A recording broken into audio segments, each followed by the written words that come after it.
भगवान श्री कृष्ण कहते हैं, कर्म करो और फल की चिंता मत करो। समय कभी किसी के लिए नहीं रुकता है। व्यक्ति जो चाहे बन सकता है, यदि वह विश्वास के साथ इच्छित वस्तु पर लगातार चिंतन करे। शांत रहने से सभी दुखों का अंत हो जाता है और शांत मन मनुष्य की बुद्धि को शीघ्र ही स्थिर करने में और परमात्मा से मिलन करने में सहायता करती है।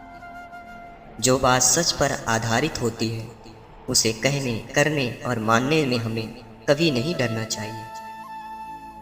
एक बार किसी को माफ करके अच्छे बन जाओ, लेकिन दोबारा उसी इंसान पर कभी भरोसा करके बेवकूफ मत बनना। इंसान की इच्छा पूरी नहीं होती है तो उसका क्रोध बढ़ता है, और उसकी इच्छा पूरी हो जाती है तो लोभ बढ़ता है। जिस मनुष्य के चारों तरफ नकारात्मक ऊर्जा वाले लोग रहते हैं, उस मनुष्य का मंजिल से भटक जाना निश्चित होता है। श्री कृष्ण कहते हैं, आज यदि आपके दिन बुरे चल रहे हैं तो कल अवश्य ही अच्छा होगा। आप केवल निस्वार्थ भाव से अपना कर्म कीजिए। मनुष्य का जीवन केवल उसके कर्मों पर आधारित होता है। वह जैसा कर्म करता है, उसका जीवन वैसा ही हो जाता है। जिस मनुष्य ने अपनी जवानी में बहुत सारे पाप किए हो, उसे बुढ़ापे में नींद नहीं आती। कृष्ण कहते हैं, व्यक्ति को उसके कर्म का फल उसी तरह ढूंढ लेता है जैसे कोई बिछड़ा सैकड़ों गायों के बीच अपनी मां को ढूंढ लेता है। आत्मा ना तो जन्म लेती है और ना ही मरती है, ना ही इसे जलाया जा सकता है, ना ही इसे भुगोया जा सकता है। आत्मा अमर है, अविनाशी है। संसार में कुछ भी स्थायी नहीं। कृष्ण कहते हैं, व्यक्ति का सुख दुख, मान अपमान, लाभ हानि एहसास करना मन की शरारत है। आत्मा का इससे कोई लेना देना नहीं।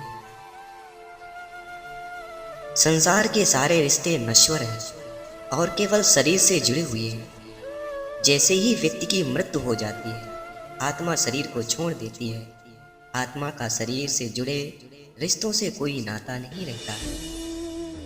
मेरे तुम्हारे हम सबके कई जन्म हो चुके हैं। ना तो यह मेरा आखिरी जन्म है और ना ही यह तुम्हारा आखिरी जन्म। मैं किसी व्यक्ति के भाग का निर्माण नहीं करता, ना ही किसी को कर्म का फल मिल देता। व्यक्ति का जीवन के कर्म उसके भाग का निर्माण करते हैं। क्रोध मनुष्य का सबसे बड़ा शत्रु होता है। क्रोध के कारण मनुष्य की सोच समझने की शक्ति नष्ट हो जाती है और उस व्यक्ति के पतन में ज्यादा समय नहीं लगता। कृष्ण कहते हैं, मनुष्य कर्म करने से कभी छुटकारा नहीं पा सकता। इसलिए हमें हमेशा कर्म करते रहना चाहिए, क्योंकि कर्म के बिना हमारे शरीर का निर्वाह नहीं हो सकता। परिवर्तन होना ही इस संसार में स्थायी है। इसलिए मनुष्य को परिवर्तन से कभी नहीं घबराना चाहिए। मनुष्य का अपने मन को नियंत्रण रखना किसी घोड़े के नवजात शिशु को नियंत्रण में रखना जितना कठिन कार्य होता है। मनुष्य के जीवन में सुख दुख का आना जाना सर्दी और गर्मी के आने जाने के समान है। इसलिए इन्हें सहन करना सीखना होगा। भगवान श्री कृष्ण कहते हैं, जीवन में मनुष्य को अपनी वाणी को संयम में रखना चाहिए, क्योंकि वाणी से दिए हुए घाव कभी भी भरे नहीं जा सकते। जो हुआ अच्छा हुआ और जो होगा अच्छा ही होगा। स्वयं को मुझ पर छोड़ दो, केवल अपने कर्म पर ध्यान दो। कर्म ऐसा करो जो स्वार्थ रहित और पाप रहित। कृष्ण कहते हैं, मनुष्य को जीवन में समय चाहे जैसा भी हो, अपने परिवार के साथ रहना चाहिए। परिवार पर यदि सुख आता है तो वह बढ़ जाता है, और यदि दुख आता है तो बढ़ जाता है। मनुष्य को अपने कर्तव्य के पथ से कभी नहीं हटना चाहिए, क्योंकि ये मूर्खता है।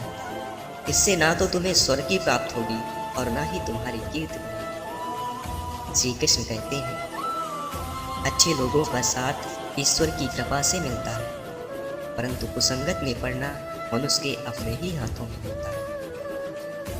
वह मनुष्य जो सभी इच्छाओं को त्याग देता है और बिना लालसा के भगवान को याद करता है, उसे शांति प्राप्त हो जाती है। श्री कृष्ण कहते हैं, अगर आप किसी ने को दुख दिया गया, इसका बुरा मत मानना, क्योंकि लोग उसी पेड़ पर पत्थर मारते हैं जिस पेड़ पर ज़्यादा मीठे फल होते हैं। यदि व्यक्ति शिक्षा से पहले संस्कार, व्यापार से पहले व्यवहार और भगवान से पहले माता पिता को पहचान लेता है, तो उसकी जिंदगी में कभी कोई कठिनाई नहीं आती। भगवान श्री कृष्ण कहते हैं, परिवर्तन ही संसार का नियम है। कल जो किसी और का था, आज वो तुम्हारा है और कल किसी और का होगा।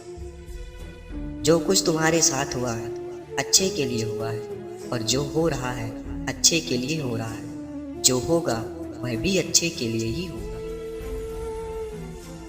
अगर मनुष्य अपना कल्याण करना चाहता है तो सभी तरह के उपदेशों, सभी धर्म को छोड़कर श्री कृष्ण के मन में रटना लग जाइए, आपको मुक्ति प्रदान प्राप्त हो जाएगी। इस जीवन में सब कुछ खत्म होने जैसा कुछ भी नहीं होता। हमेशा एक नई शुरुआत हमारा इंतजार कर रही है। राधे राधे।